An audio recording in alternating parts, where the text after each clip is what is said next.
just wanna change the world in these crazy times. You got ideas so big, you're scared of the success they may bring. But in your heart, you know you're on to something amazing. Then there's days you feel like you're in over your head. But don't feed your fears, water your dreams instead. 'Cause you're not that far from where you wanna be. It just takes some time and patience when you're building something, you know I'm building something, you know I'm building something. Gotta keep striving, gotta keep pressing. I'm building something, you know I'm building something, you know I'm building something. I know some days seem easier than others, and I know sometimes feel harder than others. That's just the way it goes. There are hills and there are valleys, but believe in what God promised you. Believe your dreams are coming true.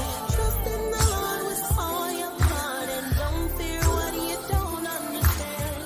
'Cause even your hardest day is a part of God's plan. When you're building something, you know I'm building something. Hello. Welcome back to Facing Purpose Radio Show. I am your host, Lakia Barnett, and I am so excited to be back live with you on the air. I pray all is well with everyone. Go ahead and share with somebody and let them know that I am on tonight, and I have a very special guest, but we'll get into that in one quick second. Listen, I'm super excited, super pumped up. Y'all, I had the most fantastic bomb.com weekend. You guys, Tears of Purpose was just in the North Carolina, Stanford area. Shout out to my pastors, to my sisters in Christ, my brothers in Christ, everyone that helped get us there, helped, prayed us there. And it was a phenomenal monologue that went down in the North Carolina area. That was our first monologue out the gate for 2023, the delivery room. So you guys make sure that you go on my page, recap that, go look at some highlights from that. And if you're wondering what city are we going to next, we'll be letting you know as soon as we get the updates. You guys, it was a blessing. I keep saying that God threw his weight around down there because he really did. Okay, honestly. So we thank God for the monologue, and we thank God for the people that were involved in it. Shout out to the whole cast and everyone again that assisted in this thing. It was amazing, you guys, and that's what we're all about. Tears of Purpose is truly about the arts and bringing God's heart to the forefront. Amen.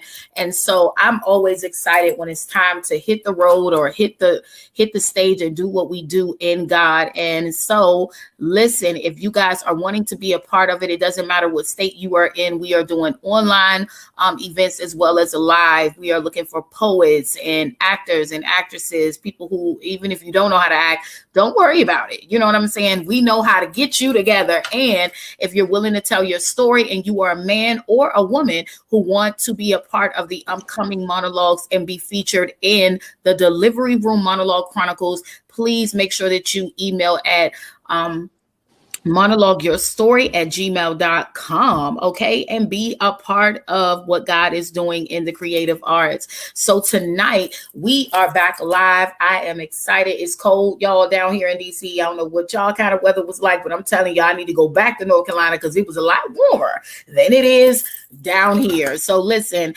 we have a very special guest tonight, Mr. Laquan S. Johnson. He is an advocate, a motivational speaker, an author of 3 books, okay? Not 1, not 2, but 3. And he sounds like he's been up to a lot. So listen, why don't we just go ahead and bring him on? Mr. Laquan, are you on the air? Yes, I am. How you doing, Lakia? I am doing great. Welcome to Facing Purpose. Happy to be here. Thank you. Thank you for having me. Yes. So you are so welcome. Listen, I'm always interested in meeting new people and also networking. And I'm looking at your I was about to say your resume. Just looking at your bio, you Yeah. have a lot, and we are going to tap into every piece of aspect of this because I'm nosy and I know the people want to Yeah. know what's been going on. So if you don't mind, introduce yourself. I know I did cover a little bit, but you can introduce yourself in your way, and then we're gonna jump right in to getting all the tea in what you've been doing. Sure. So, I mean, just to describe me briefly, I'm an advocate for the underrepresented. I'm a public speaker of the disenfranchised, and as you said, I'm an author of 3 parabolic memoirs. So I wrote these memoirs to basically provoke thought in the mind of its reader. These are motivational manuscripts. They're fictional stories, but they're based on true life accounts of people who have overcome adversity or who have succumbed to their own fear of failure. In a nutshell, they're parables. Things that make people say after they read it and put themselves in the character's situation. So that's what I am, and that's why I wrote the books, and that's what I do. I mean, I live, sleep, eat motivational speaking. I'm actually a counselor. I'm a high school counselor right now, and like I tell my students, I'm here to help you think about life after high school and imagine what that looks like, and help you create what that looks like. You have a blank canvas right here, and I'm going to give you the utensil and the paint so you can paint your own portrait, so to speak. Yes, I love it. I love it. It sounds like you have your hands full, but you have it full in a good way. Okay. Absolutely. Like some of us have our hands full in bad ways, but you have it I've been full there. for the right reason. I've been there. Right? I've been there in the bad circumstances too. Yeah. Yes. So tell us a little bit. Let's go back for a moment and let's talk about how you kind of discovered what your purpose was. Actually, that's an interesting story, an interesting question, because I'm actually I'm visually impaired in both eyes. I'm legally blind. You know what I'm saying? I have a genetic eye disease by the name of Stargardt's. That's Stargardts. So it's a genetic eye disease that basically it eradicates, it decreases your central vision throughout the course of your life. You know what I'm saying? I got my peripheral vision, but my central vision is done. You understand? So I say that to say I take it as a blessing because I'm a firm believer in God and his will also. So I believe that I was bestowed this visual impairment so I can learn how to see through my mind's eye. You know what I'm saying? So that's the forefront of who Laquan Johnson is and the beginning of my story. So my purpose as a motivational speaker, it started actually as, becoming a counselor. I wasn't the person that went to college right after high school, the kid, you know what I'm saying? When I was 18, I was in the streets. I was that prototypical urban black male that thought he knew it all, smoked, drank every day, messed with this, that, and the third woman every day. And I did that for a number of years until about maybe the age of 23 or 24 when I was incarcerated. Not for a long period of time, but I was incarcerated for a very short period of time. Let's say I was detained, and through that detainment, I knew that this is a place that I did not want to spend the rest of my life. This is a place I did not want to be. So I said, you know what? I picked myself up. I actually allowed God to pick me up, and I allowed him to bring me to where I am today. And I got back to school, and I earned 3 degrees actually in 8 years after that. And at the age of 32, I found myself as a graduate student. You know what I'm saying? So, and I said, well, what's my thing? What do I do? Because, undergraduate really doesn't teach you your thing. I think when you get to graduate school, that really teaches you what's really going on in your life, because you can really start doing the practical work. Undergraduate work is basically, it's about memorization. It's about getting to know thyself and getting to know people. I think when you get to graduate school, this really shows, what the nick and crannies of your craft is. And that's when I stumbled across the program that actually, it was a work study program in New York City, because that's where I was originally from. And it was funded by OASAS, the Office of Alcohol Substance Abuse Services. So OASAS basically said, we will pay for your schooling. We will give you salary, and you have to work 30 hours in a counseling center, because that's what I was going to school for, rehabilitation counseling. I didn't know if I really, wanted to be a counselor, but this was my thing at the time. So, I said, great, let's do it. So I applied to the program. I got in, about 30 of us got in. And they threw us in these clinics. They threw us in these drug rehab clinics. And I mean, you know, I was overwhelmed because I say if you can counsel and console a person that's addicted to drugs and alcohol, or who has a history of incarceration or homelessness, if you can do that work, you can do any work in the counseling field. That's just, and those 2 years, I mean, it built the necessary armor that I would need in this journey towards being a motivational a motivational speaker.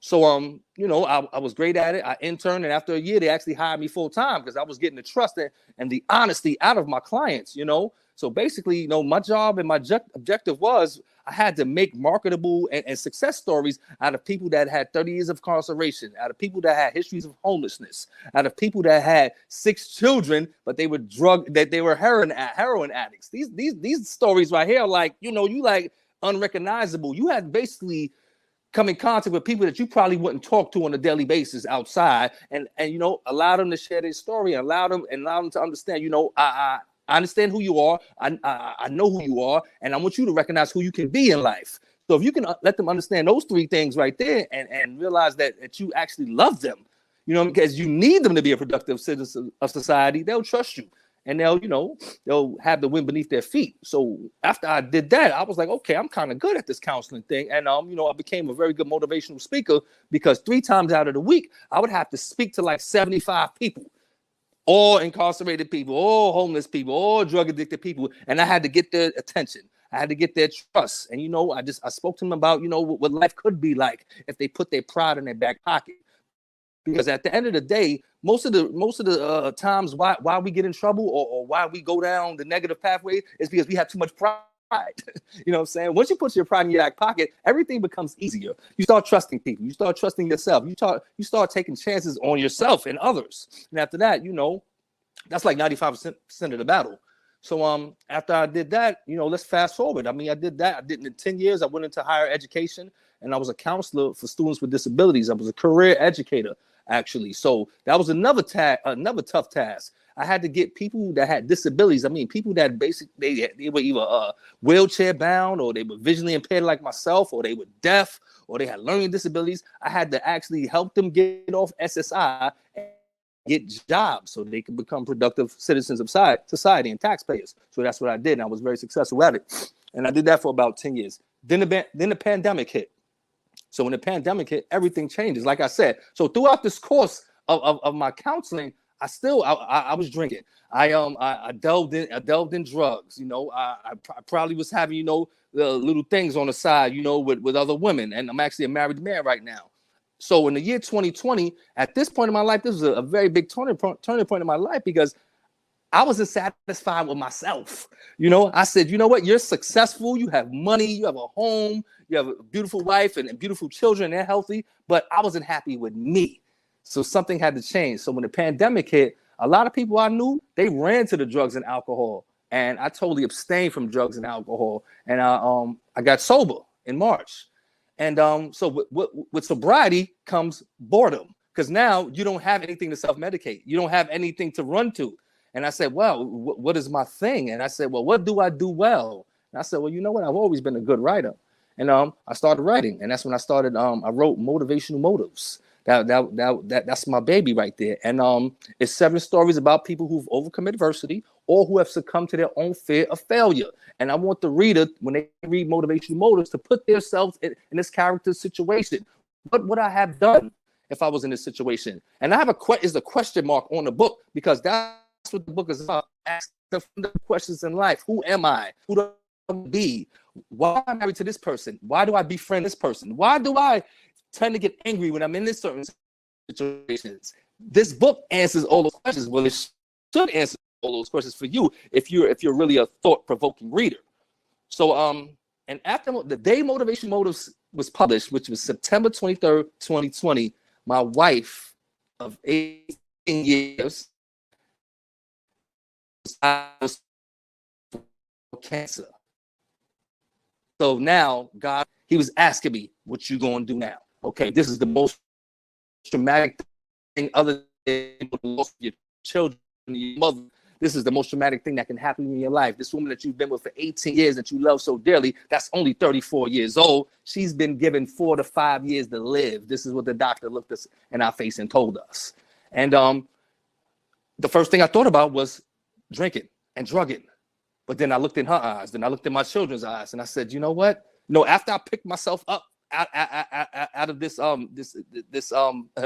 this feeling of despair, it took about 3 days, and I said, you know what? She's not gonna die in 4 or 5 years. I made my mind up that she wasn't gonna die in 4 to 5 years. So I went out here and found the best doctors that I can say that insurance can buy, and she's actually alive to this day. She's actually cancer free, and I say that story because that was a very big turning point for me specifically, because I could have stopped writing right there. I could have stopped believing right there. I could have stopped motivating right there. But, you know, I think God, he told me, you know what, you've come too far, because it was only 6 months of sobriety that I had, but I've come too far in those 6 months to give up. Because if I'd have gave up on me, I'm giving up on her. I'm giving up on my children. I'm giving up on humanity. So I didn't. And then I went on to write my other 2 books, Habitual Habitat and Urban Sermon. That book is about habits. It's about what works and what doesn't.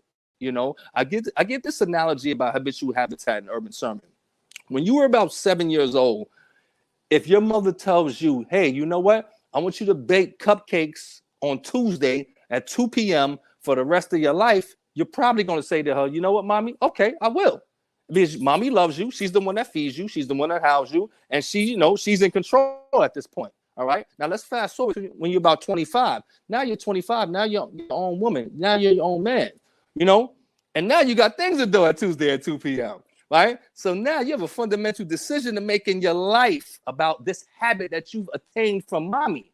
You know what I'm saying? So to become that self-actualized person and to break from the habit, you know, you have to simply have this tone of voice with mommy. Hey, mommy, you know what? I love you.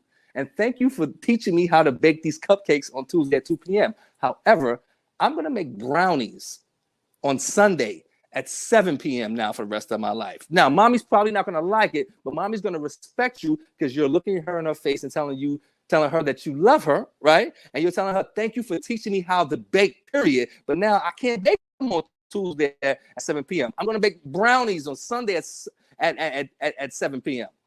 You know what I'm saying? So habitual habitat is about breaking free of these habits that we don't even know where they come from. They could come from society, they can come from mommy, or they can come from my peers, or they could come from our own self-manipulation. So these stories are parables about people that have habits from society, their family, or their backgrounds, and they either make them great or they're dumbfounded after they understand that they have these habits. And basically you read about how they deal with these habits. And then we move on to generational ignorance. I mean, that's self-explanatory. That's basically one big parable about how we have these ignorances that's bestowed upon us from our heritage. It could either be from our family. It could be from our people as African Americans. It could be from our Hispanic people that we don't understand. Like this is just something that we should do as Black people, or this is something we should just do as men. And that's not necessarily the truth. An adult, you have a fundamental decision maker if you want to break free from these ignorances and become your self-actualized self. So this journey as a motivational speaker has been stages. You know, it started with me and my own impairment and accepting my own impairment. Then it went on to education, and after education, it went on to actually doing the work. Then it went on to instilling hope into people, and then it went on to picking myself up again and get myself out of the throes of drug addiction, out of the throes of alcoholism, and understanding what my true purpose is, and this motivational speaking and writing for our people. You know, it's so key, and I thank you for even taking us through the timeline of how you launched into knowing that this was your purpose. A lot of people don't know what that is. I think that is important that people understand their identity, because it's very easy to become somebody else. You know what I'm saying? It's very easy to just say, I'm going to do this and do that. But if you're really not walking in your purpose, you know, that can be very dissatisfying. It can be very dangerous as well when you don't know who you are.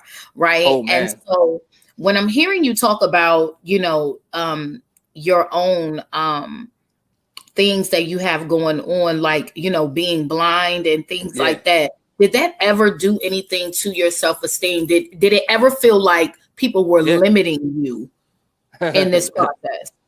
Yeah, that's a very good question. It's crazy because, I mean, I'm gonna keep on bringing God up in my story because I mean he's the founder, and because when I found out I was visually impaired when I was about 17. However, my eyes weren't that terrible. I still was able to play ball and things of that nature. So at this point, I was in that quote unquote cool phase where I wanted to fit in. And most people don't wear glasses. Most people, so I stopped wearing my glasses and I'm walking around, trying to see, can't really see, but because I'm thinking people that don't wear glasses are cool. So funny story, I tried to get I moved to the state of Virginia and I got my driver's license.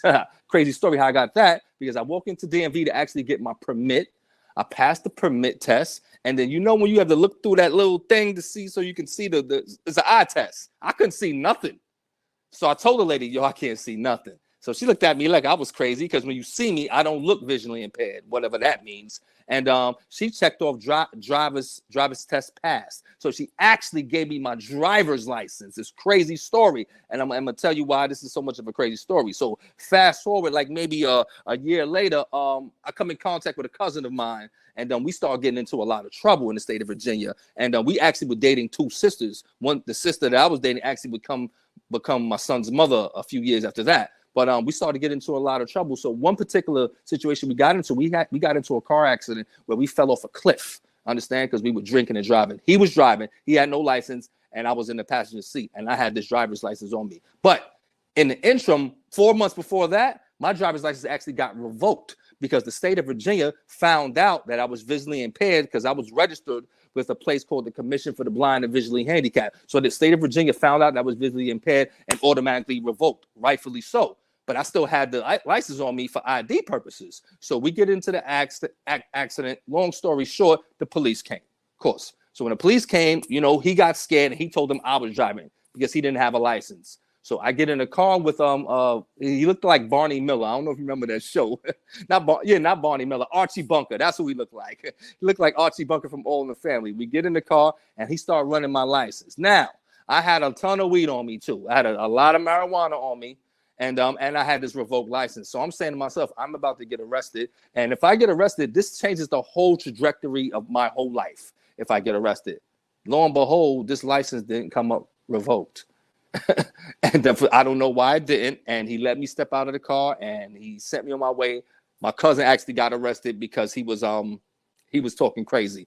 And from that day on, this is when my belief in God became very strong and very paramount in my life. I was like, that was God's will, because if this license becomes revoked, I get arrested, and who knows what happens after that. So to answer your story, have people know, I think I limited myself by trying to fit in as a young guy from the age of 17 to about 24. I tried to fit in with the masses. Hey, I don't want to wear my glasses. I look cooler without them. You know what I'm saying? Hey, let me go try to get this driver license. I'm not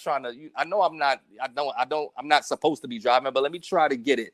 Hey, you know what? Act like you can read this sign, or, it's just trying to be somebody you're not. And at 24 to 25, when I got to be 25, I said, you know what? This is not working for me, man. I got to be who I am. And when I started being myself, I started loving myself more. People started showing me the love and affection and attention that I actually needed. I actually started getting the love and affection and attention from the people that was worth getting the love, affection, and attention from. You understand? Not the other people. Those people don't give a damn about me, excuse my language. But these people over here, when I started being me, they started loving me for who I was. So I would say I limited myself in my early years, But I'm a firm believer that bad things happen for great reasons. Every bad thing puts you on a path to your greatness if you put it in its proper perspective, in my professional opinion. So, yeah, I limited myself, Lakia, a whole lot, Absolutely. I understand that. I think we all have had some sort of insecurity, some sort of something where we self-doubted, But then for me, I know that God was the one who helped me gain the confidence that I needed to do the work that he was calling me to do. Because sometimes, society will stop you and make you feel like we're not qualified to do something when God has really called you to do it, not people. That's right. You know what I'm saying? Right. So absolutely. I think that your story is a real testament of that. Yeah. And I think that your story, just in general, we can learn a lot from you. You know, because we have, you know, some people, we have our sight and some people still won't do nothing. They still can't see. You moving around like, you know, like you, like it ain't nothing wrong. Like that's a whole miracle in itself, you know. That's a miracle in itself. I'm telling you, man, kind of got hit by a car many times. You know what I'm saying? But like I said, when your ego leads, that's the worst thing that happen. Because when your ego leads, Lakia, you can't see nothing. You can't hear nothing. You can't even think effectively when ego leads. And I tell other people, calm your ego down. You have to. It's your duty to put your ego in check. Because I mean, we're all egotistical when it comes down to it. We're born this way. But when you get to be a bona fide adult and you know what's right and wrong, and you know what's good and what's evil, and you know what the have and the have-nots are, it's your duty to say, hey, ego, calm down. Yes, I have a lot of money, but money's not everything. Calm down. Yeah, you might be attractive, but you know what? Beauty isn't everything. Yes, I got a big house, but this could burn down today. You know what I'm saying? Calm your ego down and put things in perspective, and you'll prosper, honestly.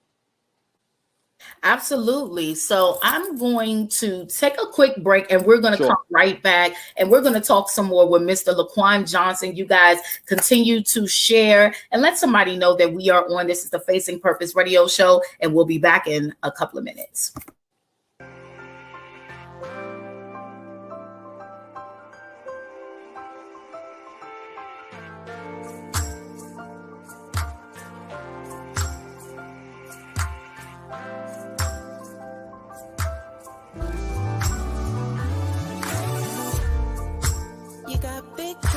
Purpose, big visions on your mind. You just wanna change the world in these crazy times. You got ideas so big, you're scared of the success they may bring. But in your heart, you know you're on to something amazing. Then there's days you feel like you're in over your head. But don't feed your fears, water your dreams.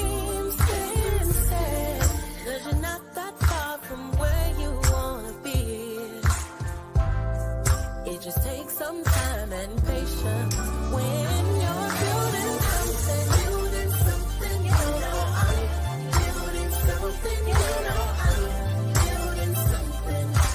Gotta keep striving, gotta keep pressing. I'm building something, you know I'm building something, you know I'm building something. Building something. I know some days seem easier than others, and I know sometimes feel harder than others. That's just the way it goes.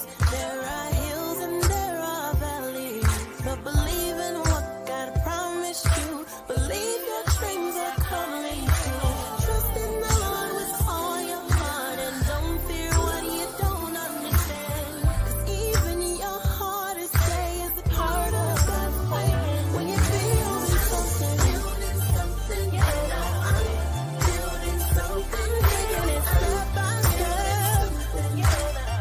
Hey, I'm taking it day by day. You know I'm building something. I'm building, something, building something. For I know the God I have saith the Lord, thoughts of peace, not evil, to give and expect. Keep learning, keep writing, keep learning, keep living, keep praying, keep And we are back with our wonderful guest, Mr. Laquan Johnson. Listen, I'm having an amazing time just listening to his story, y'all. I'm trying to tell you, testimony is everything. Absolutely. A testimony is everything. And I love this song that's playing, Building Something, because I feel like everyone has something in their hands that God has given them to build. You just got to do it. Amen. So Listen, that probably will be my theme song for the rest of this year. Don't nobody judge me. That's just the song right now. Okay. So, anyways, let's go on. So I noticed that you also are a co-host in the popular podcast Motivational Motives. Yep. What is that all about? Talk to us about that. Well, that's another endeavor I got into during the pandemic, because like I said, I mean, you know, I had to make great use of my time, because now that I'm sober, I got a lot of free time on my hands, and now my brain is jumping from point A to point Z. You know what I'm saying? So I actually, the person that published my first book, Motivational Motives, was a woman that I met on Upwork. And a Black woman. She was from California, and we actually became friends through this process of me publishing the book. So one day I just asked her, after like maybe 3 or 4 months of us communicating on the phone and FaceTime, I said, "Yo, you know, do you want to co-host this podcast with me? You know, because it's about, you know, empowering Black people, about us and our communities, and, you know, and helping us overcome adversity in life." And she was like, "Bet." So we started the Motivation Motives, the podcast, and it's basically about we bring people on that we have discussions with your regular Joe and your regular Jane about how they've overcome adversity en route to prosperity. So, you know, we've communicated with people that were molested as children, and they've now they're great social workers and school teachers and entrepreneurs. We come in contact with black people who during the pandemic, they started homeschooling their kids because they didn't agree with the public school system's tutelage. We come in contact with your average Joe and Jane about how, you know, they took despair and they turned it into great success and a very good outcome. Because I tell people, you have to wear your shortcomings on your sleeve. You know what I'm saying? You know, you have to wear like a badge of armor. You know, it's actually, it is your armor. You know, I tell my students every day, let's say it's pouring outside, right? It's pouring outside and you have somewhere very important to go. You got 3 options in life. You can say, 1, I'm not going. It's raining too hard, and say, I'm not going. That's quitting. Okay. The second person can say, I'm getting to where I'm going and I'm going to go outside and get drenched. You know, that's going forward with it without a plan. Or you can get your umbrella. That's your armor. You know, you're still going to get a little bit wet, and you're not stopping it from raining, but you're getting to where you got to go, safe and sound. So, you know, we have to utilize our shortcomings and make others understand this is my strength. Me being visually impaired, had I not be visually impaired, Lakia, I would not be speaking to you today as a public speaker and an author of 3 books. Honestly, you know, I don't know what type of knucklehead I would have been. It humbled me enough to understand, hey, I can have this deficiency, I can have this impairment, because we all got them. It's just, you know, I think those that recognize their deficiencies and their impairments, they're the strongest people on the planet, because they you know, it makes them humble enough, and then it helps them tap into their greater strengths, you know, seeing through the mind's eye. So, you know, the podcast is about that in a nutshell, helping people voice their opinion and voice their story about how they've overcome great travesty and they've become these powerful people on the planet. So that's what the podcast is basically about. It's on YouTube. We did 2 seasons of Motivation Motives, the podcast, you know. Okay. All right. Well, it definitely sounds like something worth checking out for real. Yeah. For real. Yeah. So give us 3 tips on finding what you are called to do. What are the 3 tips of advice that you can give to the listeners on tonight, especially if one is struggling in that area? What would you advise? Okay. First and foremost, and I'm gonna give a little spiel that I talk to my students about, but this can apply to anybody if you put it in perspective. First, let's say after high school, or after let's say a bad breakup, or let's say after you just left a job and you're trying to find your career, you fundamentally got 4 options. But let's look at this as the high school student, for the 18-year-old that just graduated high school. You know, after high school, you have 4 options, Lakia. You have 4. 1, you can enlist in the military. 2, you can go into a 2-year, 4-year, or vocational training program and say, I want to go to college. 3, you can say, hey, I'm going to go ahead and get me a job. I don't recommend that for 18-year-olds. Educate yourself and you can create your own job, but that's neither here nor there. 4, and probably the easiest thing you can do in life, you can do nothing. Absolutely nothing.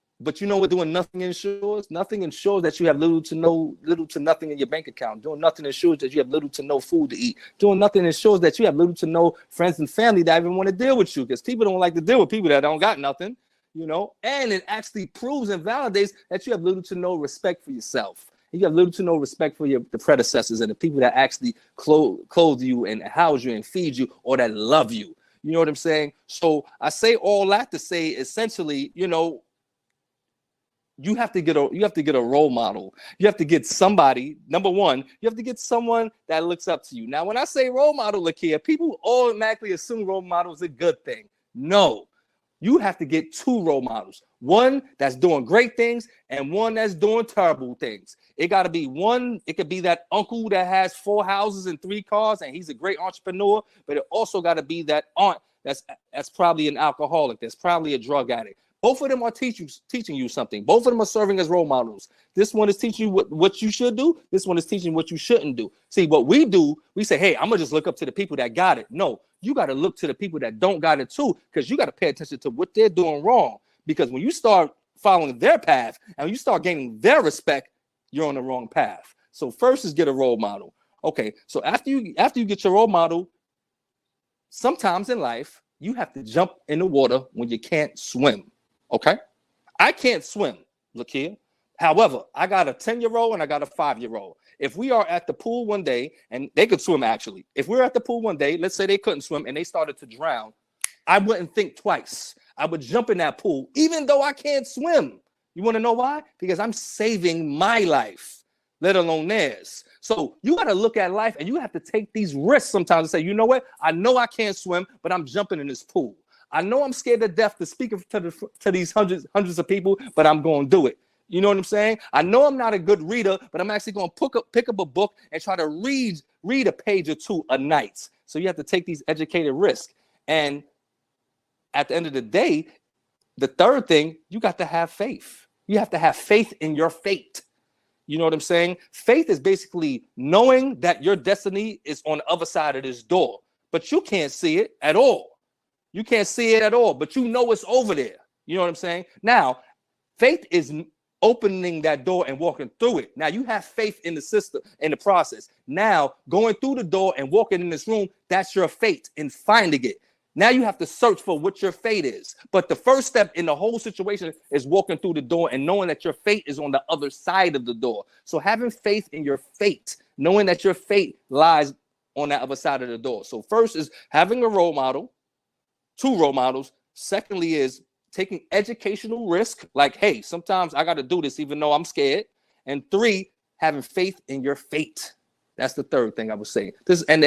I guarantee you will find your purpose. And your purpose might not be something that you're even thinking about, you know? Because I had no idea I would be speaking to you about being a motivational speaker on author. If you'd have told me this 10 years ago, I said, get out of here, man. You know what I'm saying? I haven't written or read in years. Get out of here, man. I'm not going, be out here, instilling hope in the people. I got my own problems. But lo and behold, God pulled me to this forefront, and here I am. You know what I'm saying? So you got to have faith in your fate. Absolutely. Absolutely. I agree 100% on that.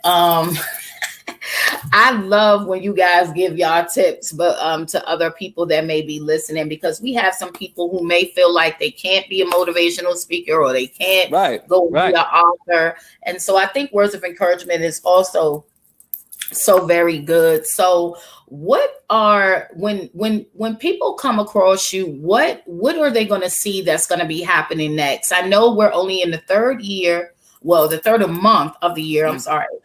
We're actually getting ready to be going into the 4th month of the year very soon. This year seems to be moving very swiftly and very quickly.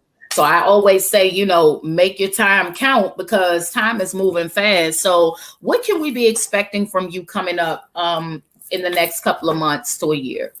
Well, I'm publishing my next book as we speak right now. It's called The Presence of Patriarchy. It's about the the absence of father and the how destructive it can be.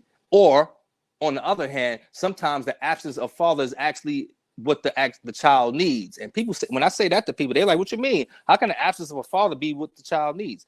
If the father is one, not ready to be a father, and the father only has negativity, and the father only knows destructive behavior, that's all he will instill into the child. So sometimes his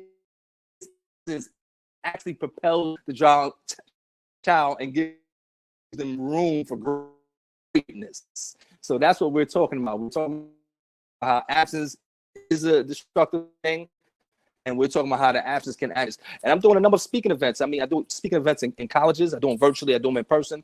I do speaking events in churches. I do speaking events in community-based organizations. And like I said, if the viewers want me to come speak at their, whatever their institution is, they can just call me at 914-984-3629. And, negotiate and talk, and I'll be there. So that's what I'll be doing for the rest of the year. Publishing and speaking. I know that's right. Well, that's what you do well, and we are looking forward to it. So make sure that you post and let us know when you will be the next time you will be speaking or doing anything in your field. I just want everybody to know that you definitely can support Mr. Laquan. Do you have a Facebook page? Did you give your Facebook page or Instagram page out? Well, you know what? If you want to support Laquan Johnson, you could purchase my books either in paperback on Amazon. Just type in my name, Laquan Johnson, Laquon Johnson, or all of them are in Audible too. If you're not a paperback reader, they're in Audible, or you can get it on Kindle. Just type in Laquan Johnson, Laquon Johnson. You can support me that way. You know what I'm saying? Or give me a call. Like I said, maybe I could speak at a situation that you're a part of, and pass on my words of wisdom. All right. So you guys have heard it first. This has been a very, very engaging interview, very informative interview with Mr. Laquan Johnson. Again, he's a motivational speaker. He's a man that wears many, many hats and has an awesome testimony. So we wish you nothing but the best and blessings towards every endeavor that you put your hands to going forward, Mr. Johnson. And thank you so much for coming on the Facing Purpose radio show. Is there any last words that you want to leave with the listeners tonight? I mean, I just let them, like I said earlier, bad things happen for great reasons. So if you are in a messed up situation, please be assured that you're in the situation to put you on your path to your greatness. You just have to put your life in proper perspective. Get a role model, take an educated risk, and have faith in your fate. Honestly. All right. Y'all heard what he said? And he meant what he said. Absolutely. So thank you so much, Mr. Laquan, for joining us this evening. And you guys can tune back in on next Saturday, same time, 7 p.m. Eastern Standard Time. Listen, if you want to be a guest on the show, you can easily inbox me on Facebook, or you can email me at sb2dance@gmail.com and let me know that you want to be featured on the show. Listen, we are looking for more stories and more testimonies. Listen, if you want to learn how to monologue, you guys, it is the dopest thing ever. It's like the shortest version of doing a play, almost. And we are getting ready to bring back out our play. Warning, sound the alarm. Cast is going forth in rehearsals and all of that. So you guys stay tuned for more and more things that we are doing in my ministry and in media. Hello. And if you guys settle and want to look at more and more pertaining to media in this range, you guys need to also tune in on Wednesdays at 6 p.m. on the Tears to Purpose Real Talk show. We had some amazing guests over there as well. So you guys listen, that is my time for the night. I guess I have been full and very, very interested in the story that was told on tonight, the testimony in itself of just showing God being a miracle worker. Okay. I keep telling people, the more you tell your testimony, the more you are pumping God up in what he is bomb at doing, which is giving us testimony in our mouth so that we can keep sharing and sharing and sharing and sharing until people's lives have been saved and people have been touched and people have been turned back to him. And he is the epitome of a miracle from God, Mr. Laquan Johnson. So you guys make sure you guys go and support him. And thank you so much for tuning in tonight. tonight, and we will see you guys next week. Good night. Right. Thank you.